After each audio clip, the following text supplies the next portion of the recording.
Hi friends, this is Tulasi. Welcome to Tulasi vibes. ప్రతిరోజు కూడా గుమ్మాలు అవి పూజించుకొని అలంకరణ అవి చేసుకుంటాం కదండి. వీటి వెనుక ఉన్న ముఖ్య ఉద్దేశం ఏంటంటే మన ఇంటిని పాజిటివిటీతో నింపివేయటం అన్నమాట.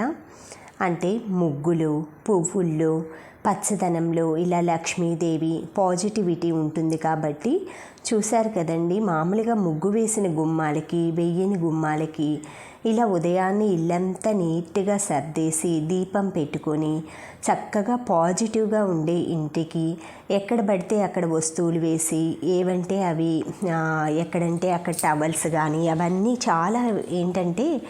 చాలా వరకు ఎక్కడంటే అక్కడ సోఫాల్లో అలా వేస్తూ ఉంటారండి. వెంటనే మనం ఏదైనా సరే దువ్వుకున్న తర్వాత కానీ జుట్టు కానీ అవి డస్ట్బిన్లో వేసేసుకోవటం, నట్టింట్లో దువ్వకుండా ఉండటం, ఈ విధంగా ఉదయాన్నే గుమ్మాలు అవన్నీ ముగ్గు పెట్టుకోవటం, ఇల్లంతా ఊడ్చుకొని మొత్తం పక్కలన్నీ నీట్గా సర్దుకోవటం, ఉదయం లేవగానే ఇలా బెడ్షీట్స్ అవన్నీ సెట్ చేసుకుంటామండి. మామూలుగా ఏంటంటే వీక్లీ ట్వైస్ నేను చేంజ్ చేస్తానన్నమాట. బెడ్షీట్లన్నీ వారానికి 2 సార్లు చేంజ్ చేస్తాను.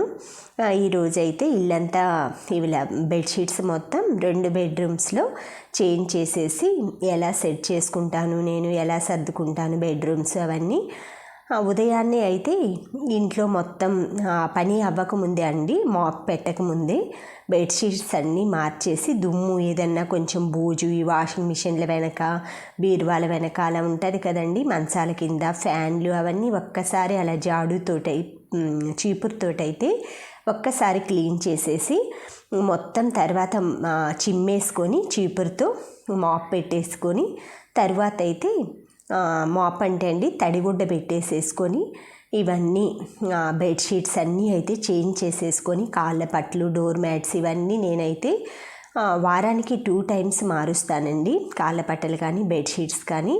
ఏమన్నా పిల్లలు అది వచ్చి నలిగితే మాత్రం 2 డేస్కి ఒకసారైనా చేంజ్ చేస్తాను. నాకు పక్క ఇలా నీట్గా లేకపోతే అయితే బాగా చిరాకు వస్తుందన్నమాట. మా వారి కూడా ఇంకా టవల్స్ కానీ ఏవైనా కూడా తుడుచుకోగానే గబక్కన ఆయన అంటే వాళ్ళు హడావుడిగా డ్యూటీకి వెళ్తే అక్కడ వేస్తారు కదా, వెంటనే నేనైతే దొడ్లో బట్టలు ఆరేసుకునే తాడు ఉంటుంది కదా, దానికి ఆరేసి కొంచెం ఎండ అది తగిలి ఆరిపోయాక మళ్ళీ వాష్రూమ్లో అయితే హ్యాంగర్కి తగిలిచ్చేస్తానండి నీట్గా. తర్వాత ఇల్లంతా శుభ్రం చేసుకున్నాకే నాకు దీపారాధన కానీ ఇవన్నీ చేసుకోవాలనిపిస్తుందండి. 8:30కి అయితే మా వారు వెళ్ళేలోపు ఇల్లు చిమ్మి తుడిచేసేసుకుంటాను. ఎందుకంటే జెంట్స్ బయటికి వెళ్ళగానే చిమ్మకూడదు, తుడవకూడదు అంటారని. ఆ తర్వాత ఆయన వెళ్ళగానే కొంచెం ఏదైనా కాఫీ తాగటం కానీ న్యూస్ వినటం కానీ ఒక 10-15 మినిట్స్ ఏనండి.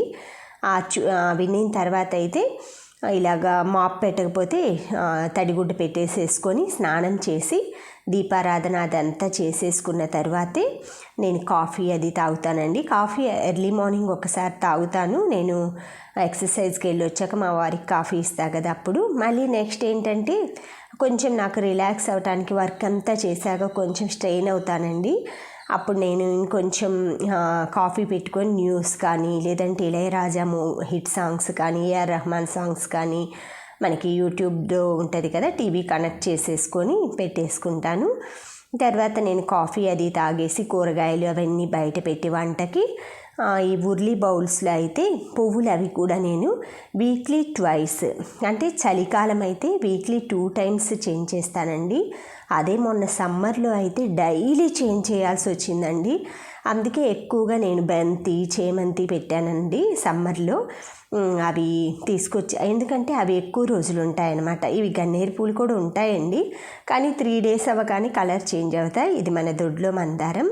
తర్వాత వాటర్ అయితే కాచుకొని తాగండి అందరూ. కాచాక నేను కొంచెం తీర్థం పొడి వేస్తాను. తర్వాత అయితే పాల కుక్కర్లో పెట్టి దోశ అయితే ఉదయం మా వారికి దోశ పోసి ఇచ్చేసానండి. రాత్రేమో టమాటా పచ్చిమిర్చి చట్నీ చేసేసా. మార్నింగే కొంచెం పని అది ఎక్కువ ఉందనుకోండి, ఇలా ఇల్లులన్నీ క్లీన్ చేసుకోవటం, నేను నైటే చట్నీ వేసి ఫ్రిడ్జ్లో పెట్టేసేసుకుంటాను. అప్పుడు మనకి మార్నింగ్ అయితే ఈజీ అవుతుందని. తర్వాత ఇలా పిండి అదంతా రెడీ చేసేసుకొని మళ్ళీ ఒకసారి అడుగు అదంతా ఉంటుంది కదా, మొత్తం తిప్పి పెట్టేసి పాల కుక్కర్లో అయితే పాలు ఇలా పోసేసి పెట్టానండి. మనకి ఇలా పోసేసాను అనుకోండి, నేను బ్రేక్ఫాస్ట్ ఇలా పోసుకొని తినేసి మళ్ళీ అంటే తింటూ తింటూ మనం టీవీ దగ్గర అలాగా స్ట్రక్ అయిపోతాం అనమాట. అంటే చూస్తూ ఏవైనా ఇష్టం వచ్చిన పాటలు అలా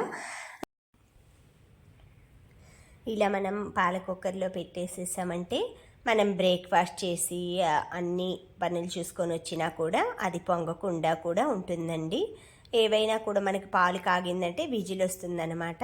దీనివల్ల చాలా బెనిఫిట్స్ ఉన్నాయండి. లేడీస్కి పాలు పొంగితే చాలా కష్టం కదా గ్యాస్ మీద. Thank you.